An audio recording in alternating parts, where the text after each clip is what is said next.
Hi, everyone. I've had some questions about my upcoming dissertation, and I wanted to just give you a quick overview and some background on diabetes itself and how diabetes and depression can share some similar presentation. So I'm going to take about 5 minutes to make this video and show you a little bit about what we found and how that might be impacting people who are living with diabetes. So to be clear, type 2 diabetes is a progressive illness of the endocrine system. And the endocrine system affects your entire body. It's based in the pancreas, and because there's some damage there for a variety of other reasons, basically your body isn't processing sugar the way that it should, which leads to very high blood sugar, which can be pretty damaging. Damages your eyesight. It can damage your peripheral vasculature, veins and arteries in your fingers and toes. And it's one of the reasons that we see amputation following really slow wound healing. It is progressive, which means that once you're diagnosed, in general, it gets more difficult to control. Your blood sugar sometimes requires more medication than you did initially when you were diagnosed, and sometimes the complications start to kind of build. So it is challenging. About 15 million women in the United States live with this diagnosis. And what we found is that if you have diabetes, but you also have mood disorders or anxiety disorders, then you tend to have worse health outcomes. I'm going to talk a little bit about why that is. It occurs pretty frequently.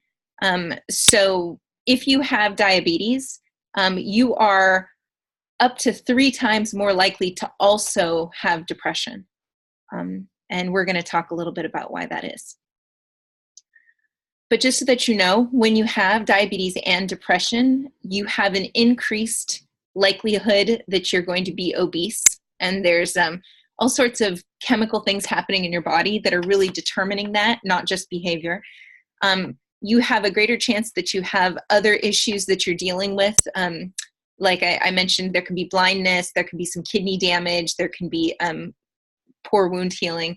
But there's also emotional issues dealing with diabetes. You can have like low stress tolerance, get angry or agitated more easily, and higher risk for death. It also makes it much less likely that you're going to do the things that are being requested of you by your healthcare provider. You're less likely to take medication the way you should, or as frequently as you should. You tend to have poor blood sugar control, and your functioning can be worse. And that's when these two things happen at the same time, the diabetes and the depression. But I've had some questions specifically about why that is. And so I just want to focus in on diabetes and depression here. And I want you to pretend like these two overlapping circles are the things that you get when you have both things happening at once. So you'll see that this peach circle is diabetes and the gray circle is depression or anxiety. And these two things are their shared experiences or things that happen whether you have one or the other. So obviously, if you have both, you're more likely to have this experience. So it's really complicated in terms of the diet that you choose. You're much more likely to have emotional overeating when you are depressed and anxious, along with having diabetes. But diabetes can also cause one or the other.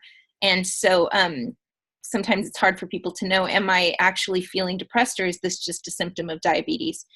Same thing where people with diabetes can really self-isolate, kind of stay away from family and friends, or just not be as social as they were. But again, that happens with depression and anxiety too, so it's hard to know which is kind of where it started. You're going to have less physical activity with both. Diabetes sometimes because of obesity or your poor blood sugar control. Depression, anxiety, because you just may not feel like you have the energy. You're just kind of not who you were before, and you just don't really have that in you at this point. And again, I mentioned emotional dysregulation. That's just a fancy way of saying like you're just kind of moody. And your moodiness goes along with your blood sugar. So if your blood sugar is not really well controlled, you're also going to be having, you'll be explosive and angry, or you'll just be kind of sad. And so it's a lot to deal with. Culturally informed stigma. As Latinos, we're not very good about talking about mental health. We're constantly acting like you got to be tough and, you know, don't cry, or I'm going to give you something to cry about.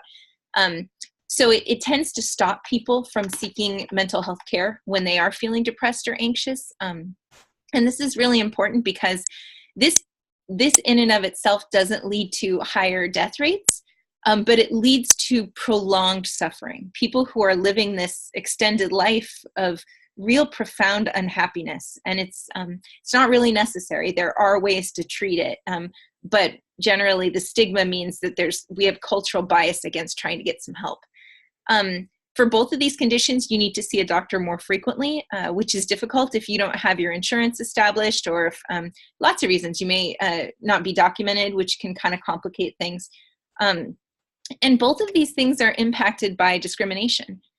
Discrimination that we face historically, which has meant that Latinos have less disposable income. We're just not as financially well off. We don't always have an extended kind of support network of people who are very aware of both diabetes and depression, and they understand that the way a person who's living with both these issues, their behavior may not be reflective of who they are as a person. It may just be a reflection of their situation. So I wanted to just touch on this really briefly, and I'm going to stop sharing. But the idea here is that it's very important that people get help if they need it, because both of these conditions are lifelong. And if you're living this way, you really don't have to live this way. And an analogy that I use pretty frequently is that we pretty much never get mad at people for having asthma. We never tell them to just toughen up. You don't need that inhaler. That inhaler's for sissies. We don't really do that, but we do kind of do that when it comes to depression. And we do it a little bit when it comes to diabetes, in terms of like, why don't you just lose weight? Neither one of these conditions are things that can be managed as well, or even safely, if you're not also being managed medically. And there really are modern medications that people find to be very helpful. And as a psych nurse for about 20 years, I've seen people's lives really change when they're able to get mental health treatment. So I'm going to leave it at that. I'm going to post this video, and I'm going to make sure that we have some resources in the comments. As usual, feel free to reach out to me, and I appreciate your time.